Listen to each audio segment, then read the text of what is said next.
former, accéder aux données et utiliser une application. Donc je vais revenir dessus. Et très rapidement, voilà la première page où il y a une petite vidéo d'introduction que je vous mets tout de suite, qui dure 1 minute.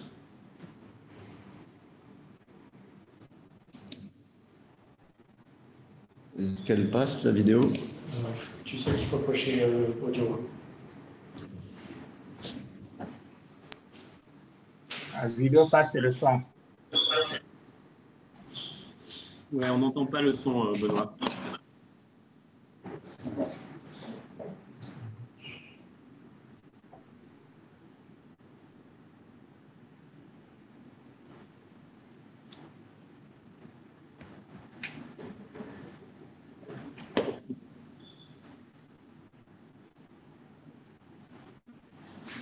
Benoît, le son, tu peux mettre le son, Rodolphe ici. Ouais, je crois que techniquement, c'est pas aussi simple que ça à faire. Voilà, désolé donc pour l'absence de son, mais ne vous en faites pas, c'était qu'une petite musique. L'important était de voir ce qui était écrit et donc les messages qu'il y avait. Donc c'est la petite vidéo d'introduction que vous pourrez trouver à tout moment dans le site WeConnect lui-même. Alors je continue sur cette première page. Dès que je peux quitter ça, voilà. Et donc cette première page vous donne les différents partenaires du site et la manière dont ça fonctionne. Vous voyez un coup d'œil rapide sur les statistiques, le nombre de centres de recherche, de pays membres, le nombre de gens qui contribuent sont indiqués ici. Et en dessous, on a les partenaires dont les logos s'affichent. Vous voyez que c'est fait avec les organisations paysannes comme ROPA, avec la CEDEAO, ECOWAS et le SILS comme institution régionale, Orange comme appui télécom, IFPRI comme institut de recherche, et bien sûr la décennie internationale de l'agriculture familiale, qui est une grande campagne mondiale pour promouvoir tout ce qui est petits producteurs. Donc on a mis plusieurs formes pour vous naviguer dans le site parce que les gens auront ça sur téléphone ou sur ordinateur. Et vous voyez qu'il y a ces petits logos qui se retrouvent et qui vous permettront de naviguer facilement. Donc si on clique sur formation, on arrive à cette page ici où on a un ensemble de formations en ligne. Et l'intéressant, c'est que c'est des formations de tout type, aussi bien d'ordre universitaire ou technique, aussi bien des témoignages d'agriculteurs eux-mêmes. Si j'appuie sur Agribusiness TV, j'espère que vous connaissez, c'est sur YouTube, tout le monde peut l'accéder, ça vient du Burkina Faso et ça montre des réussites de jeunes entrepreneurs agricoles. Si je tape sur Senagri, juste en dessous, je pense que certains d'entre vous connaissent, voilà aussi un autre canal YouTube qui donne beaucoup de vidéos sur des expériences au Sénégal. Et puis on peut aller à des niveaux plus élevés, par exemple avec des cours comme Coursera, qui ont là des formations diplômantes qui se font en ligne pour des gens qui souhaiteraient avoir plus. Donc voilà quelque chose qui est très facilement accessible à tout le monde depuis le terrain. La formule « Je veux échanger » à gauche, elle vous sert à rejoindre les groupes FIDAFRIC dont j'ai parlé tout à l'heure et rejoindre le groupe Facebook pour avoir des échanges beaucoup plus directs. Quand vous cliquez sur les données, vous arrivez à une page qui vous donnera des données générales sur l'agriculture dans votre pays et aussi l'accès à des grandes bases de données comme la Banque mondiale, la FAO ou bien les satellites, comme on en parlait, la Belle Touré tout à l'heure. Donc, vous pouvez choisir le pays qui vous plaît. Et une fois que vous l'avez choisi, vous pouvez choisir le type de données qui vous intéresse. Est-ce que c'est le climat? Est-ce que c'est la production végétale, l'élevage, etc.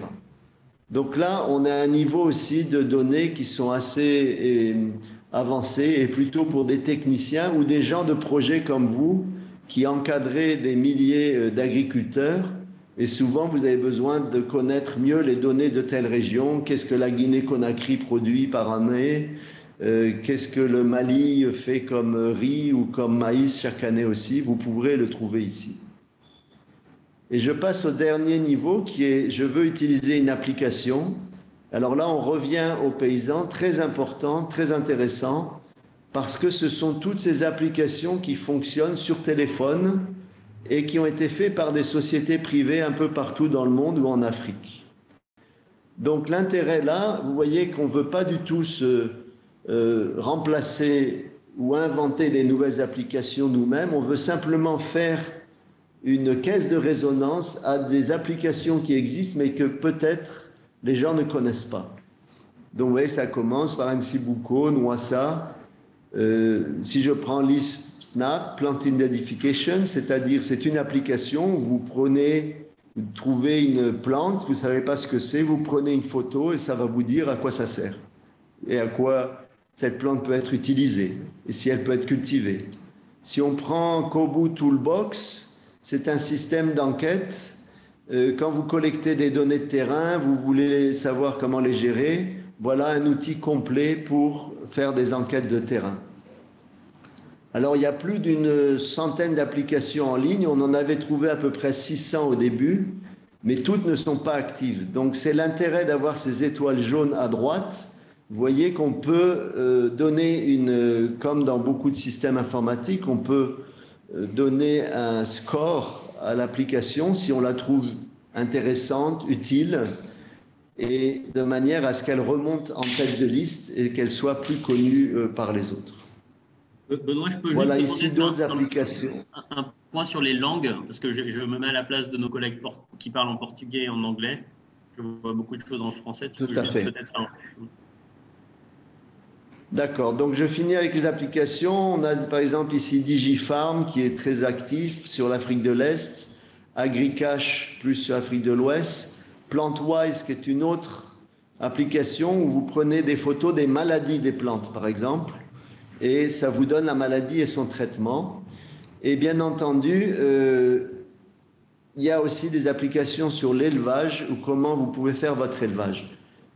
Dernier point avant de passer à la traduction. Vous voyez que là, on a toutes les étapes de la chaîne de valeur. Ça va de la pré-production, production, récolte, transformation, marketing. Donc, vous pouvez choisir à chaque fois vos applications dans ce sens-là. Alors, effectivement, nous avons tenu à ce que la plateforme soit disponible dans toutes les langues et on utilise pour ça Google Translate. C'est en haut de la page. Et donc, vous voyez qu'on peut le mettre dans n'importe quelle de ces 160 langues qui sont présentes. Je peux taper ici sur le Yoruba, mais si quelqu'un d'entre vous demande une langue qui voit inscrit ici, qui se rapproche plus, je ne vois pas le Wolof. Donc, on va envoyer ça chez nos amis du Nigeria. Voilà. Ça, c'est une manière de le faire. Si vous voulez ça en anglais, bien sûr, ça passe tout de suite à l'anglais. Et tous les menus sont traduits, vous voyez, en anglais, donc y compris les pages du bas. Donc, ça vous donne vraiment un accès très facile. Donc, au fur et à mesure que Google s'améliore, on pourra avoir de nouvelles langues. Je passe au portugais pour les amis du Cap-Vert et de Guinée-Bissau, et j'espère que les traductions sont bonnes. Donc voilà à peu près la présentation de cette plateforme. Ce que l'on recherche beaucoup de notre côté maintenant, ce sont des partenaires comme vous qui pourront diffuser la plateforme dans chacun des pays et être les points focaux. Parce que vous voyez que tout ça, il faut en parler. On a un dernier endroit qui s'appelle la place de marché où on mettra les systèmes d'information sur les marchés. Et pour ça aussi, on aura besoin de beaucoup d'applications à mettre en œuvre. Donc l'appel que nous faisons aujourd'hui, comme il y a beaucoup de partenaires, comme vous l'avez vu, on voudrait que chacun puisse être point focal dans le pays et pouvoir aider à diffuser ça. Je rappelle par ailleurs que We Connect Farmers a tous ses réseaux sociaux par lui-même, c'est en haut à droite ici. Donc vous le trouverez sur Instagram, LinkedIn, Facebook et Twitter.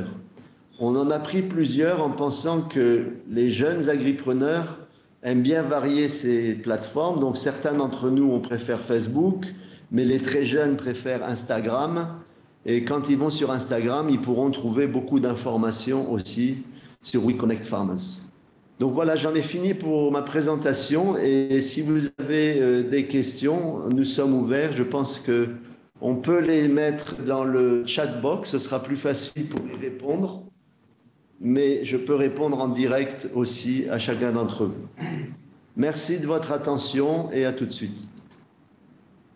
Donc Benoît, ce que j'entends, c'est que merci pour ça. Donc, ce que j'entends, c'est que tu encourages les participants, un, à te poser des questions sur la plateforme dans le chat box, et deux, à se poser volontaire pour disséminer cette plateforme dans leur écosystème respectif. Est-ce que tu peux, d'expérience, partager qu'est-ce qu'il faut faire pour justement arriver à disséminer ça dans son pays ou dans sa région? Quelles activités il faut mettre en place si on se positionne comme point focal?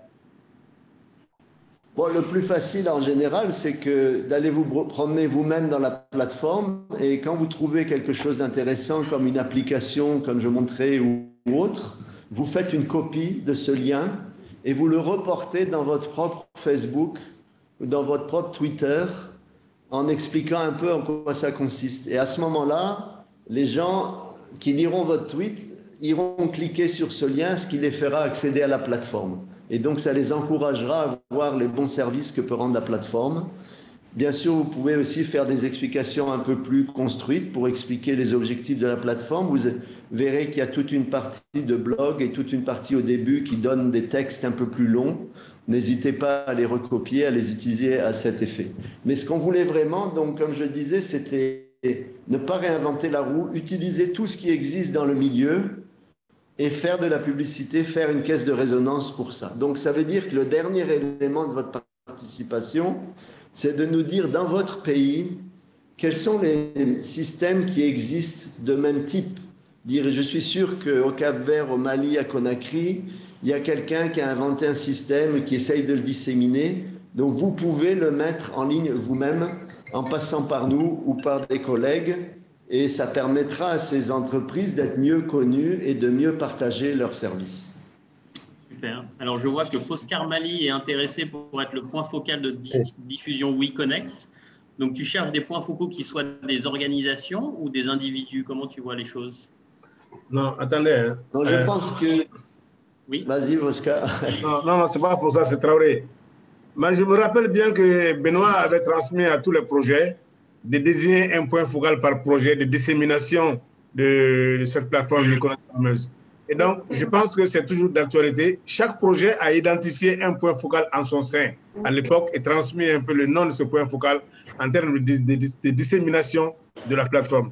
Je voudrais dire que nous avons un plan d'action gestion de savoir. Je voudrais proposer que ce soit transversal dans ce plan d'action, le fait de diffuser soit une activité transversale dans ce plan d'action gestion de savoir, et que nous puissions donner des résultats tangibles en termes d'implication de producteurs ruraux connectés sur cette plateforme, en termes de résultats, de façon transversale pour tous les projets, en tout cas en Afrique de l'Ouest ici.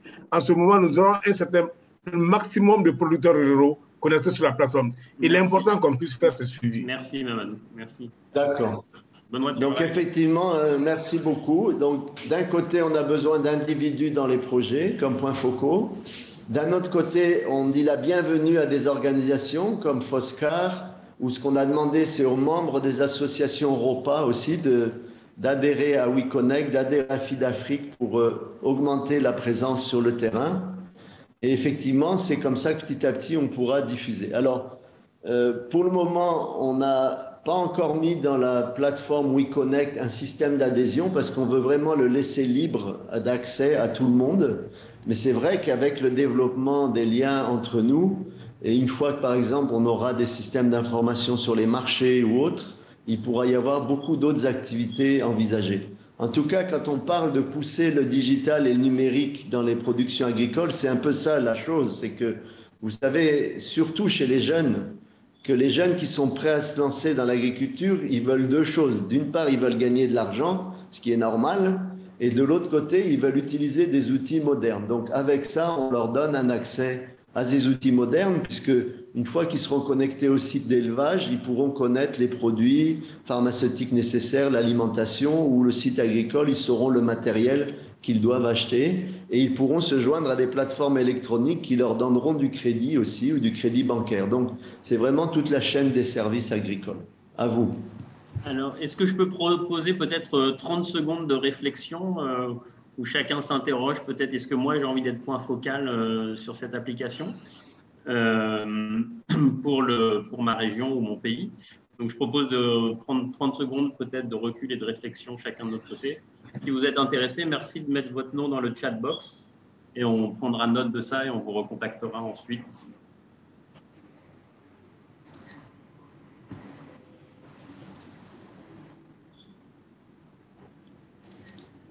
Est-ce que le Cap-Vert est intéressé par la plateforme?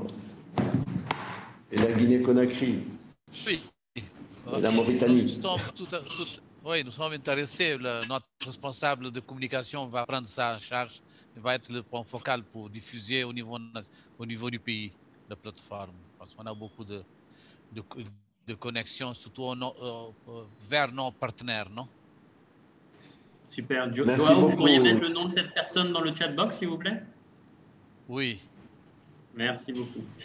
Donc on voit, il y a Babou Dramé du PADAR 2 s'est proposé aussi, a dit qu'il était intéressé, Benoît. Très bien, Babou, tu peux nous dire, je pense que tu es connecté là. Comment le PADAR au Sénégal, effectivement, pourrait utiliser la plateforme? Oui, en fait, la plateforme nous est d'une très grande utilité parce que nous aussi, nous nous acheminons à gérer beaucoup de données relativement aux opérateurs de marché que nous devons mettre en relation avec nos producteurs. Il est nécessaire qu'une mise en relation puisse se faire via les plateformes, ce qui nous permettra de ne pas gérer les liens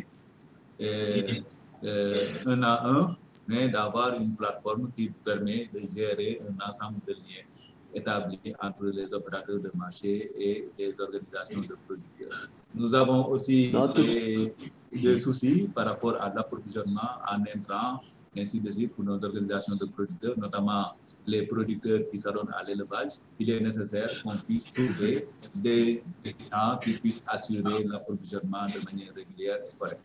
Et là, il va falloir une mise en relation et je pense que la plateforme est bien indiquée. Nous avons une panoplie de besoins, donc on va voir.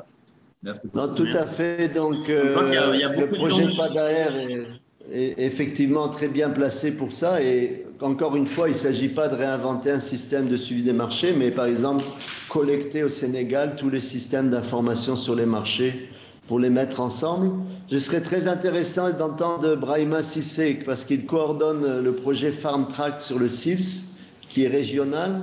Donc Brahima, comment est-ce que vous pouvez envisager, vous, à un niveau régional, d'utiliser et de faire fonctionner WeConnect Farmers? Merci Benoît. Au niveau Brahima régional, nous sommes en train de mettre en place toute une organisation qui va se focaliser sur la diffusion donc, des opportunités régionales, frontalières en termes de demande, d'achat et d'offres de vente.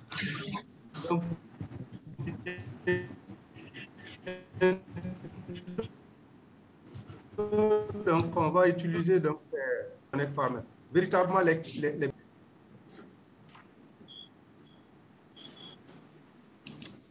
Vous m'entendez? Très bien, merci. Merci pour l'intervention. Donc, je vois que tu as d'autres volontaires. Hein. Tu as Lucien Gnekoya au nom de Projet AgriFarm. Tu as, je ne vois pas tout, Fousseini Traoré de FarmTrack. Tu as Karine Borges de Poser. Donc, ce que je propose peut-être, c'est de dire quel est le point focal au niveau du hub et que ce point focal au niveau du hub les recontacte individuellement pour faire une réunion peut-être après. Qu'est-ce que tu en penses? Voilà, donc effectivement, au niveau du hub, toute l'équipe travaille là-dessus, mais Herman Tossou est un de ceux qui mène ça en direct et il est assisté aussi par Nana Silla, qui est beaucoup dans nos designs. Donc, si vous contactez Herman et moi, vous aurez un retour immédiat. Super. Herman, si tu peux mettre ton adresse email dans le chat et prendre contact avec les gens qui sont portés volontaires, ça serait super. Je pense, Benoît, si tu veux conclure, on passe à la conclusion de la demi-journée après. Très bien. Donc, je pense que sur ces systèmes-là, c'est quelque chose dont on avait commencé à parler ensemble l'année dernière, vous vous rappelez. Il faut vraiment un effort très important au niveau des projets.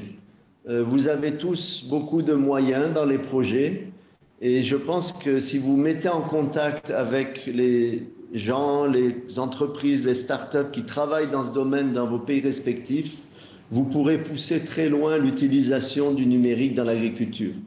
Vous avez entendu Labali Touré ce matin, lui il travaille avec des drones, avec des images satellites, ça permet de prévoir les récoltes.